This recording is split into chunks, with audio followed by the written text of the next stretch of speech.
Lembrando um pouco do que a gente já viu sobre ecologia, né? Ecologia é a ciência que estuda a relação entre seres vivos e a relação entre seres vivos e o ambiente. A gente falou também que a ecologia ela tem uma visão sistematizada de como estão organizadas as coisas na natureza. Então, a partir de um ambiente que você está estudando, se você pegar do nível mais básico, você vai ter um espécime ou um indivíduo, né? Aqui como exemplo para vocês eu coloquei um pinguim, poderia ser qualquer outro animal, mas aí quando eu for chegando nos outros níveis, a gente vai chegar no ecossistema, tudo direitinho e vocês vão poder compreender a dinâmica dessa organização. Então, a gente tem ali o espécime, que é um pinguim, um único indivíduo de uma espécie. Quando a gente tem vários indivíduos dessa mesma espécie, a gente tem o que a gente chama de população. Se eu tenho, no ambiente que eu estou observando, vários indivíduos de espécies diferentes, agora na imagem a gente tem gaivotas, focas, além do pinguim, então a gente não tem mais uma população, a gente tem uma comunidade, um nível de organização acima de população. E quando eu passo a observar, além dos fatores bióticos, que são os seres vivos, então gaivota, pinguim, a foca, e passo a observar também os fatores abióticos e como eles estão interagindo, a gente está estudando então o ecossistema.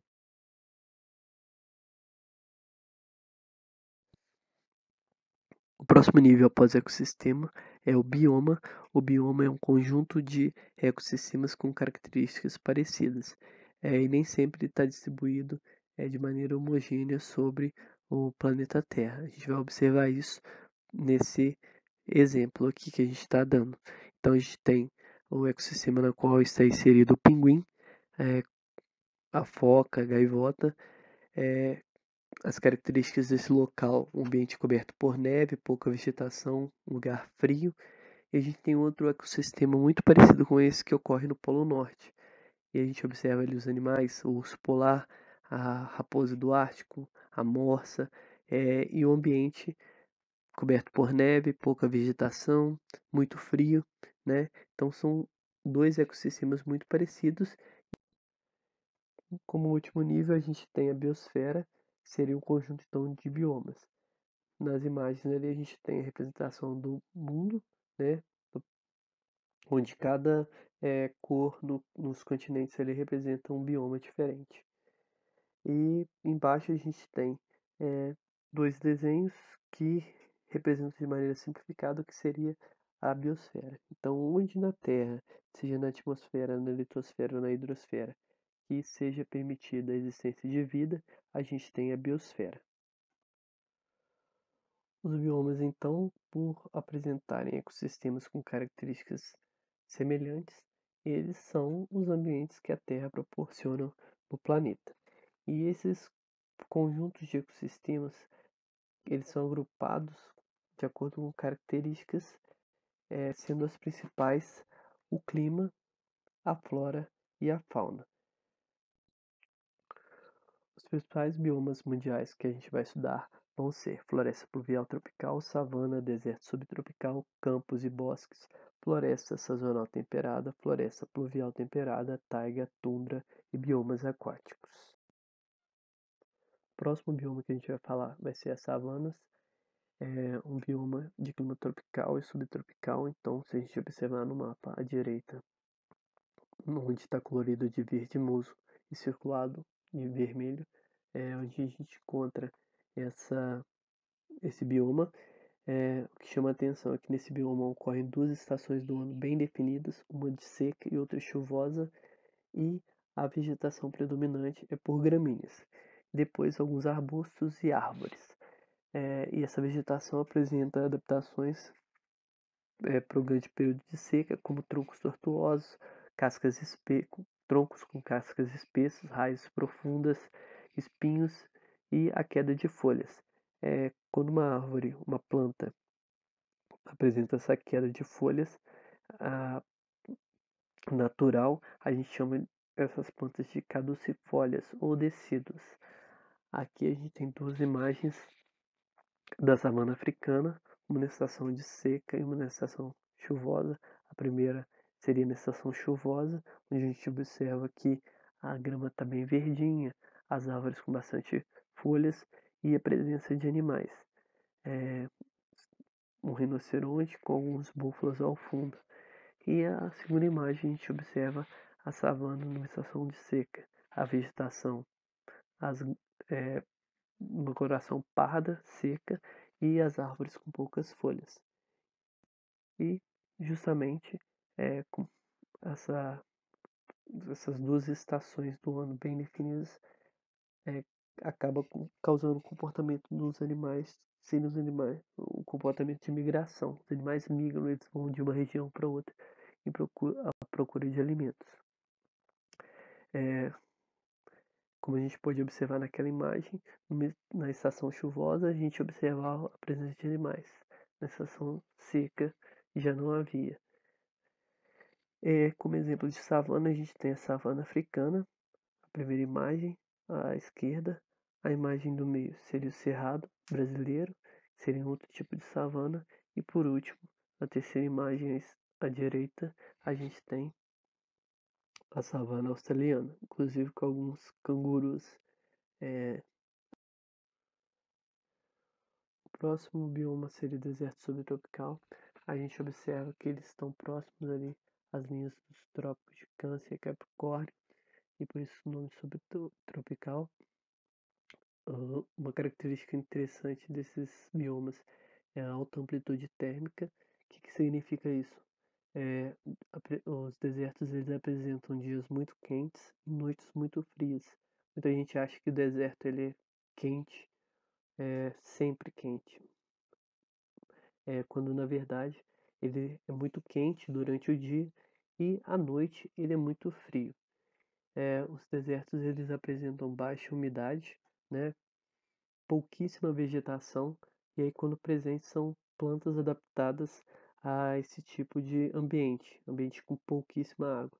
E aí o mais conhecido todos aí talvez sejam os cactos, plantas aí que sofreram modificação ao longo do tempo e transformaram suas folhas em espinhos. A gente também encontra alguns arbustos e algumas gramíneas. O solo é arenoso e pouco fértil. Os animais, né, também são adaptados a esse tipo de ambiente. É, a gente encontra muitos lagartos, alguns, é, alguns invertebrados, como aracnídeos, né, escorpiões, aranhas, alguns insetos, besouros. É, a gente encontra também alguns mamíferos, por exemplo, que se adaptaram a esse tipo de ambiente, camelos, elefantes, alguns cervídeos, mas todos adaptados a esse tipo de ambiente. Como exemplo de deserto, a gente tem, dentre os vários que existem, o deserto do Saara, deserto do Atacama, deserto australiano. Então, algumas imagens desses desertos para vocês. É, Como a gente pode observar, pouquíssima vegetação, o solo arenoso, consequentemente a fauna, né, os animais também não são muito diversos, não são muito fáceis de serem encontrados. O próximo bioma seriam os campos e bosques, são regiões de clima temperado, ou seja, estão na zona temperada, nas zonas temperadas que compreendem as zonas entre os trópicos e os círculos polares. Então a gente tem uma variação muito grande de temperatura no inverno para o verão. Então no inverno as temperaturas ficam extremamente baixas e no verão elas ficam muito altas. A vegetação predominante é por gramíneas e em locais mais úmidos a gente encontra arbustos. Quais são os exemplos de campos e bosques que a gente tem? Campos, pampas, pradarias e estepes. Algumas imagens dessas desses locais para vocês verem que eles têm características muito parecidas. Até parece que é o mesmo local, né? Mas na verdade a primeira foto é de um campo sulino, ocorre aqui no Brasil, né? A gente chama de pampas. A foto do meio é uma pradaria que ocorre nos Estados Unidos.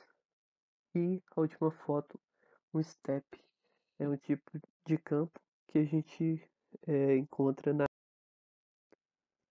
Próximo bioma seria floresta sazonal temperada. É sazonal porque as estações do ano são bem definidas. Então a gente tem um verão bem quente, um inverno bem frio, um outono onde as plantas costumam ficar com as folhas amareladas e uma primavera onde ocorre a floração da maioria das flores das plantas. Então tem as estações do ano, elas são muito bem marcadas e definidas nesse bioma. A vegetação é composta por árvores, e aí essas árvores são chamadas de caducifólia, como eu já falei para vocês. Elas perdem as folhas é, nas estações secas e frias do ano, então outono, inverno, essas folhas caem, e algumas plantas herbáceas. Em alguns locais predominam os pinheiros, encontrada principalmente no hemisfério norte do planeta. Então aqui uma imagem de uma floresta sazonal temperada, uma estação de outono onde as folhas começam a ficar marrons, né? A planta ela faz isso, ela absorve os nutrientes das folhas e destina para caules e raízes para que elas consigam sobreviver ao período de frio que virá pela frente. Então, uma adaptação que elas apresentam aí, uma estratégia de sobrevivência das plantas para o frio. Próximo bioma é a floresta pluvial temperada. É pluvial porque chove muito nesse bioma e temperada pelo local onde ele é encontrado, né, na zona temperada do planeta. Já expliquei para vocês que entre os trópicos, né, as linhas dos trópicos e as linhas dos círculos polares. Essas são as zonas temperadas do planeta. Nessas regiões, o inverno é ameno e o verão é chuvoso. A vegetação predominante é composta por árvores altas de folhas perenes. Folhas perenes são aquelas que não caem no inverno. São regiões de baixa biodiversidade, tá? Não tem muita variação de plantas e animais nesses locais. E o exemplo mais conhecido de floresta pluvial temperada desse bioma seriam as florestas de sequoias nos Estados Unidos, na verdade na América do Norte, Estados Unidos, Canadá, tá? A gente encontra essas florestas. Então, algumas imagens para vocês dessa, desse bioma. Então, na primeira imagem, apenas uma paisagem mostrando a questão das árvores, do tamanho que elas podem alcançar, para a gente ter uma maior noção. Na segunda imagem, a gente tem duas pessoas caminhando nessa floresta, onde está o círculo vermelho aí, e a gente observa o tronco da árvore à esquerda dessas pessoas, o tamanho que essas árvores podem chegar. Inclusive, são as maiores árvores do mundo, podendo chegar a mais de 100 metros de altura. O próximo bioma que a gente vai falar vai ser a taiga. A gente observando no mapa à direita, essa região colorida de rosa e circulada por vermelho, mais ao norte do hemisfério norte, é onde a gente encontra esse bioma. É um bioma onde a gente tem um clima, como clima um inverno longo e rigoroso, então uma região de clima muito frio, tá? A vegetação predominante é por pinheiros, e aí por isso também esse bioma é conhecido como floresta de coníferas. O solo é pouco fértil, a gente encontra animais adaptados para essa região de frio, tá? como alguns alces, ursos, raposas, tá? Todos animais com bastante pelo, camada grossa de gordura no corpo, tá? E aqui algumas imagens do, da taiga para vocês. Então, como a gente pode observar, bastante pinheiros, tá? E uma característica interessante é que, como a gente observa no mapa, a taiga ela se estende do norte da Ásia, Europa e Estados Unidos, pegando 3 continentes aí, uma boa extensão do globo terrestre. Então, na verdade, a maior floresta do mundo seria essa floresta de coníferas, ou seja, a taiga. O próximo bioma que a gente vai falar vai ser a tundra, é uma região de clima polar, então está bem nos polos do planeta, né? Então, uma região de clima muito frio o ano inteiro, o solo permanentemente coberto por gelo, a vegetação escassa. Quando a gente encontra vegetação, são musgos é, e arbustos, e observa-se também, apesar de não serem plantas, líquens. Os líquens, para quem não se lembra, são associações entre fungos e algas ou entre fungos e cianobactérias, tá?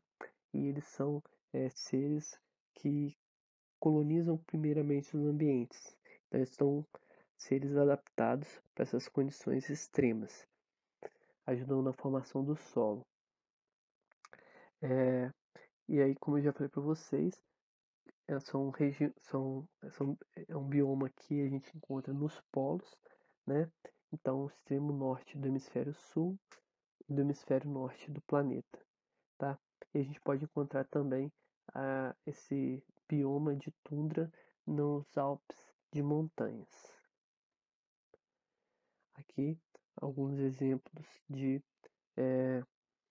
algumas fotos desse bioma, na região do Ártico, né? Na, no hemisfério norte, e a segunda foto à direita no hemisfério sul.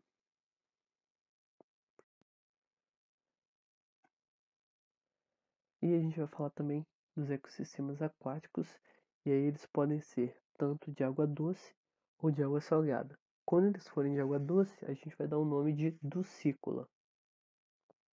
Quando for de água salgada, a gente dá o nome de marinho, tá? Quais são esses ecossistemas aquáticos? Primeiro ecossistema aquático que a gente vai falar, os seus lagos, tá? São porções de água doce ou salgada cercadas por terra. Na primeira imagem, a gente tem um lago de água salgada, e na segunda imagem, um lago de água doce. O tamanho pode variar, a gente pode encontrar lagos gigantescos e lagos pequenos. O importante é que ah, eles sigam, para a gente classificar como um lago, que eles sigam essas características, uma porção de água cercada por terra. Outro ecossistema aquático que nós temos são córregos e rios, onde a água doce ela nasce num ponto mais alto do continente e escorre até o nível do mar, vai escorrendo para os níveis mais baixos até chegar no mar. A diferença entre córregos e rios está relacionada ao tamanho, onde os córregos são menores que os rios, mas um córrego ele pode desaguar num rio, um rio menor pode se unir e dar origem a um rio maior, ou um rio grande ele pode se dividir e dar origem a rios menores. Não há um padrão. O que importa é que o ecossistema chamado córregos e rios é água doce que escorre pela superfície da Terra de um ponto mais alto do continente para os pontos mais baixos até chegar no mar. Outro ecossistema aquático que nós temos são os recifes de corais, regiões marinhas próximas ao continente, onde habitam os corais, que são animais que constroem estruturas que acabam servindo de atrativos para outros organismos. E aí esses corais podem ter uma formação de franja quando eles acompanham a costa continental, igual está mostrando na primeira imagem, pode ser na forma de barreira, então você tem um continente, você tem uma porção de mar, e você tem a formação dos corais, como se fosse uma parede, como se fosse uma barreira, né? E a gente tem a forma de um atol, onde a gente tem essa formação circular de corais. Como eu disse, eles são atrativos para outros seres vivos. Então, onde a gente encontra esses corais, a gente encontra uma alta biodiversidade. Na verdade, a maior biodiversidade dos mares está justamente nessa região de corais aí. A gente tem as zonas bentônicas e pelágicas oceânicas, respectivamente, correspondem às regiões do fundo dos oceanos e às regiões de mar aberto. Então, primeira imagem, a gente observa alguns animais próximos ao fundo do mar. Ali existem outros que podem viver enterrados no solo marinho, tá? Então, a região bentônica corresponde a essa região do fundo do oceano. E a zona pelágica é o mar aberto, é a coluna de água. A biodiversidade nessas regiões são bem pequenas, ainda mais se comparado à região de coral, tá? Geralmente a gente encontra animais, principalmente na zona pelágica, são animais que estão fazendo migração, indo de uma região para outra no oceano. Poucos animais habitam de fato essa região. A gente também tem os estuários, né? São áreas entre rios e marés, onde há a influência das marés. Ou seja, quando o rio vai desaguar no mar, a gente tem uma região ali que a gente chama de estuário. E aí, se a maré está alta, o rio pode ser invadido pela água do mar. A água do mar salgada se mistura com a água doce e acaba criando um ambiente de água salobra.